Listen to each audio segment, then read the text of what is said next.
travail de pompage qui a été fait nous a permis de vider une grande partie donc de l'eau. Je parlais tantôt de un peu plus de 40 millions de litres d'eau que nous avons pompé. Et nous nous approchons inéluctablement vers cette chambre de refuge. Ce dont nous sommes en train de faire en ce moment, c'est de nous assurer que les pompes fonctionnent bien, que l'équipe est disponible pour nous assurer qu'il n'y a pas d'interruption, il n'y a pas de panne, afin qu'on accélère donc le pompage. Nous faisons de notre mieux, comme je l'ai dit tantôt. Il est de notre intérêt de retrouver, de chercher en fait à sauver nos collègues le plus rapidement possible.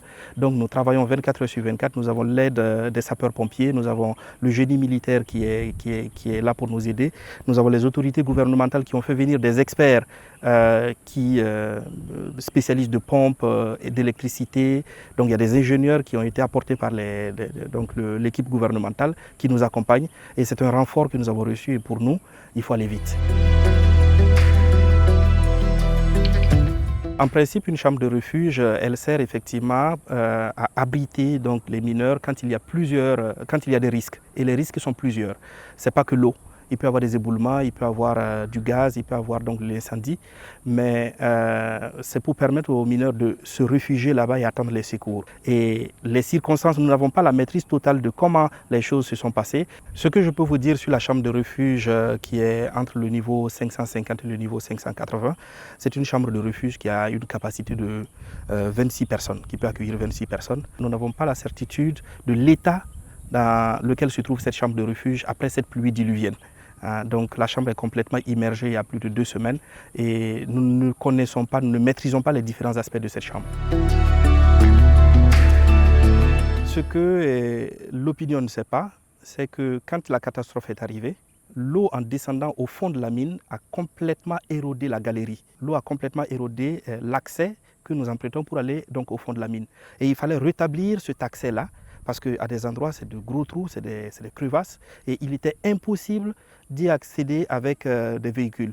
Alors, la communication radio était interrompue, pas d'électricité, on ne pouvait absolument rien faire. Et en mine souterraine, quand on n'a pas d'électricité, on n'a pas de communication radio, je vous dis, la mine souterraine, c'est une obscurité épaisse. Donc il fallait faire ce travail pour permettre aux techniciens d'y aller, de poser les pompes et de commencer à pomper. Et ce travail de remblayage, dans une mine souterraine qui a l'aspect en fait d'un tunnel relativement étroit, les manœuvres sont difficiles.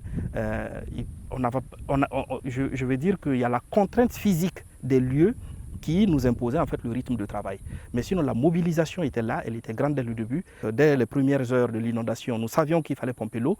Nous avons sollicité donc des pompes des autres sociétés minières installées au Burkina Faso. Déjà, une pluie au mois d'avril, c'est inattendu.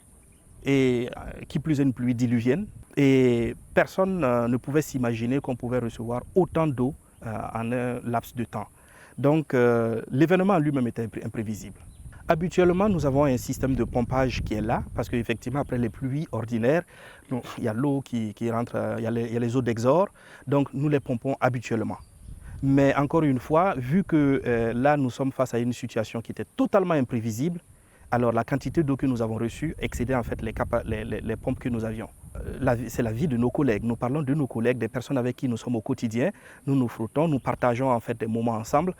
Tout naturellement, on ne pouvait pas ne pas se mobiliser dès les premières heures pour leur apporter secours. Les familles des victimes ont déjà saisi donc, le procureur qui est en train de mener une enquête indépendante. Nous pensons que les conclusions de cette enquête seront très utiles et nous pourrons nous exprimer après cela.